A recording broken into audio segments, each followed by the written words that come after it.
Bonjour, je suis aujourd'hui avec Serena, blogueuse de mode et experte sur le site lookandbe.com qui nous donne ses trucs et astuces de modeuse pour bien choisir ses chaussures.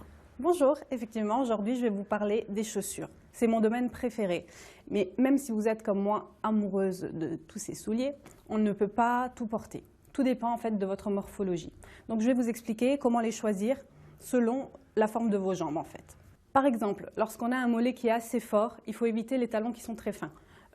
Tout ça n'est qu'un effet d'optique. Un talon fin sur un mollet fort va accentuer la grosseur du mollet.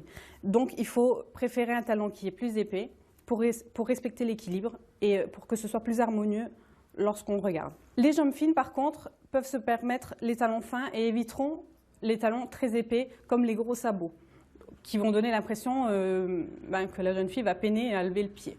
Il faut rester cohérent avec la largeur du talon par rapport à sa jambe en fait. Pour ce qui est de la hauteur, donc bien sûr plus c'est haut, plus c'est féminin, mais c'est pas toujours évident à porter.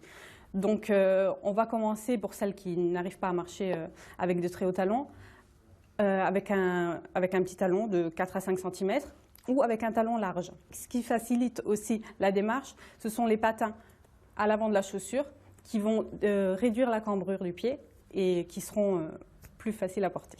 Pour en revenir à nos mollets, les filles, on a ce qu'on appelle la botte, bien sûr, qui recouvre jusqu'au genou.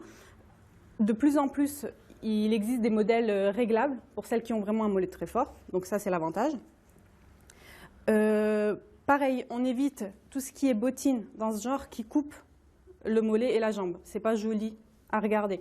Donc vraiment les bottines dans ce genre, c'est seulement pour les filles qui ont des longues jambes et très fines. Pareil, lorsqu'on a le pied très fort, on évite les lanières. Ce ne sera pas joli au bout d'une heure de marche lorsque le pied aura gonflé. Pareil, donc c'est destiné aux jambes très fines. Donc on évite, on préfère des modèles échancrés qui vont allonger le pied et qui vont également allonger la jambe. Il faut toujours, pour repère, qu'on voit la naissance des orteils. C'est très joli, féminin et ça met en valeur le pied en fait. Le bon compromis, quand on a besoin de marcher toute la journée et qu'on a quand même envie d'être en talon, c'est le talon compensé, bien sûr. Ça va à tout le monde, c'est facile à porter et surtout, c'est plus confortable qu'un talon aiguille. Donc n'hésitez pas, en plus c'est très tendance, en été comme en hiver, donc il n'y a pas de raison de s'en priver. Pour conclure, la chaussure est un véritable accessoire, donc n'hésitez pas à en avoir plusieurs. N'hésitez pas aussi à vous entraîner chez vous pour la démarche, pour rester droite, pour que ça paraisse normal, même si vous êtes perché sur 15 cm de talon.